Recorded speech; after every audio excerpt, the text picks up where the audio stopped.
Hello everybody. Welcome back, I suppose. Sorry, it's been a minute since my last video. Pretty much the dead of the winter in Michigan, so cold conditions aren't ideal for working in the garage that's not heated. But on top of that, we just recently had a snowstorm, so both vehicles are in, which means my shop gets a little bit smaller.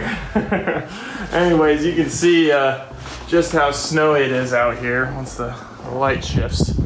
Yeah, we are pretty well covered. Anyways, I just want to do a little shop tour while I'm confined to this space. I'm about to snow blow here in a minute, but anyways, first cue up my time lapse of a quick cleanup I did the other day, and then I will come back and introduce my shop area.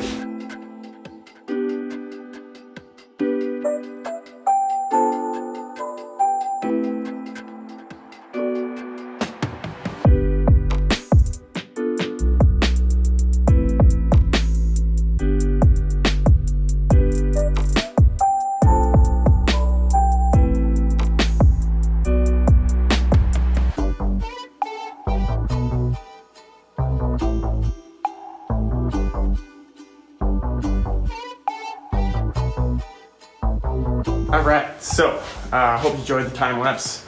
I didn't really get the final product, but you'll see it here shortly. Anyways, a little bit of background. My fiance and I just bought this house. So this is my little corner of the garage that I got. And then when I'm able to, I can pull out all the vehicles and I have a whole lot more space. So it's wonderful. Major upgrade from our old apartment and one car garage. Anyways, I'll flip around the camera. Do a real quick tour of the place. As you can see, we got the two cars on the right. But first, I don't have a whole lot of lumber in stock. Don't really have enough storage for it, so I kind of buy as I need. But here you can see, I just have some cedar boards that I actually refurbed from an old deck that I tore apart for family.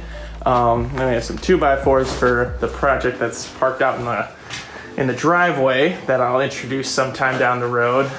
Otherwise, some old shiplap, some premium pine for an old project, and a variety of other things. The only hardwood I really have in stock is some birch and some really some 8-quarter old white oak. But first, I guess I'll kind of go through some of my equipment. So here we have my Craig jig, or my Craig brand router table. I have my Porter cable router on it, and I love this thing. It's been amazing. Haven't got as much use out of it since I got it, but now with the new space and all that, I'm pretty excited to use it more and more. And next is my old workhorse. One of my first tools I ever bought was just this DeWalt miter saw. Bought it used, probably 6-7 years ago, and it's paid for itself in full. And then otherwise, I just have the bench area, which is relatively cleaner than it was. And then on top of that, I have my Shop Fox spindle sander, my dado set, some variety of tools.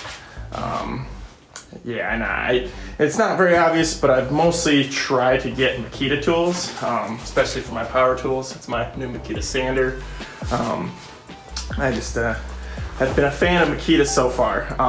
Moving to the left is my Wen 14-inch bandsaw. I don't use it as much as I'd like to. Again, hopefully to ramp that up. It's a little messy right now. I need to do some cleanup on it, but it's beyond more than enough of what I need right now for any of the projects I've done. Eventually down the road, I'll probably upgrade to a little higher quality bandsaw, but it's great for now. And then my DeWalt planer, absolute workhorse. I'm sure everyone who has these knows how amazing it is. I would for sure recommend this to anyone who's in the range of getting a planer. I think it's well worth the money. I don't think I'll ever really need to upgrade that unless I'm, become commercial or something along those lines. And then next is my old table saw, an old Hitachi C10FR. Hitachi is no longer even a brand name, but this little mobile contractor saw has gotten more than enough work out of it, but you know, just far too small now that I've kind of got more space, and also you know, precision and use of jigs on it is pretty minimal. So that's why I'm so psyched about this new Delta table saw I got, which I unboxed in my last video. I haven't done like all the fine tuning on it yet, but it's been pretty awesome so far. I've got it pretty square. It's about as all I've gotten done. But anyways, this table saw is, you know, I would certainly recommend it. Haven't done a whole lot with it yet, but just the size and the power that I've, you know, witnessed from it, just in the few things I've done on it, it's more than worth the money on it. So yeah, I guess that's kind of the shop tour. Just to kind of introduce what I've got going on, and you know, hopefully down the road I'll be able to introduce more equipment and projects, and hopefully get some more space. But anyways, thank you guys so much for watching and listening along. I hope you guys all like and subscribe. Have a good one.